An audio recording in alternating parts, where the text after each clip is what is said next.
నమస్తే అండి, మీ పేరు? నమస్తే సార్, నా పేరు ఉపేందర్ అండి. ఎక్కడండి మీది ప్రాపర్? సార్ నాది ఖమ్మం. ఏపీలో జగన్మోహన్ రెడ్డి పరిపాలన ఎలా ఉంది సార్? ఏపీలో జగన్మోహన్ రెడ్డి పాలన చాలా దారుణంగా ఉంది సార్. పరిపాలన చేయడం చేత కాదు అతనికి. ఇంతమటికి రాజధాని ఊసలేదు సార్. ఇప్పుడు 3 రాజధానులు అని చెప్పిండు, దానికి 3 రాజధానికి ఊసలేదు. ఒక రాజధాని చాలు మనకి, అమరావతి రాజధాని చేయకుండా మొత్తం ఇసుక మాఫియా మీద అది పెట్టాడు. మొత్తం చాలా మంది ఇసుక మాఫీ లేకుండా చాలా మంది చనిపోయారు. భూమి మధ్య వండు చనిపోతారు సార్. పరిపాలన బాగాలేదు మొత్తం. అయితే ఈసారి పవన్ కళ్యాణ్, చంద్రబాబు, మోడీ ముగ్గురు కలిసి పోటీ చేస్తున్నారు. అవకాశాలు ఉన్నాయంట. ఏపీ రాజకీయాలు ముగ్గురు మొత్తం పోలీసు సార్ ఫ్రంట్ గా. వాళ్ళు ఇప్పుడు చంద్రబాబు సీఎం అవుతారు. ఎందుకంటే ఈసారి మా టిప్స్ కూడా జగన్మోహన్ రెడ్డి ఓడిపియాలి. అతను ఉండకూడదు, పార్టీ ఉండొద్దు, జగన్మోహన్ ఉండొద్దు. మన రాష్ట్రాన్ని నాశనం చేస్తుండు. మన కూడా సెక్రటరీ కూడా 370 కోట్లకి తగడు పెట్టింది సార్ మొత్తం.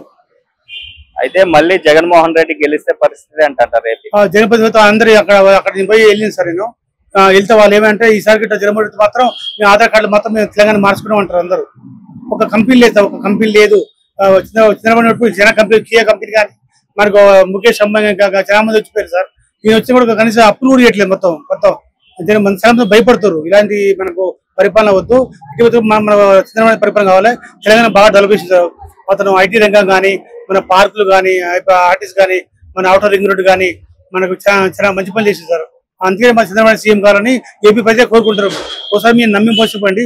మేము ఒకసారి రాజశేఖర్ కొడుకు అనుకున్నాం, మంచి చేస్తాం అనుకున్నాం. కానీ లాస్ట్ కోతలుగా మా పరిపాలన చేయట్లేదు. వాలంటీర్ పెట్టిండు, వాలంటీర్ కూడా అసలు జీతాలు ఇవ్వట్లేదు.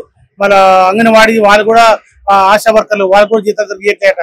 చాలా మంది దారుణంగా ఉందండి మొత్తం ఏపీ పరిస్థితి. అయితే మరి పవన్ కళ్యాణ్, చంద్రబాబు కలిసి పోటీ చేయడం జరుగుతుంది. సీఎం కుర్చీలు ఎవరు కూర్చుంటారు?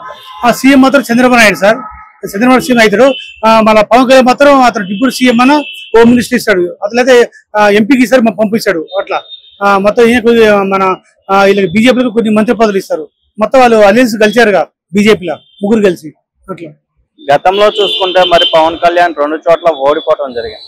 ఈసారి గెలిచే అవకాశాలు కంపల్సరీ సార్. ఈసారి టీడీపీ మాత్రం కంపల్సరీ. లాస్ట్ టైం అయితే అనవసరంగా ఆ రోజు సపరేట్ గా టీడీపీ పొత్తు పెట్టుకోకుండా సపరేట్ వెళ్ళిపోయాడు, ఓడిపోయాడు. ఈసారి అట్లా కాదండి. కంపల్సరీగా టీడీపీ ఓటు కూడా పవన్ కళ్యాణ్ పడతాయి. పవన్ కళ్యాణ్ ఓట్లు టీడీపీ పడతాయి. బీజేపీ అంతా కలిసిపోతారు.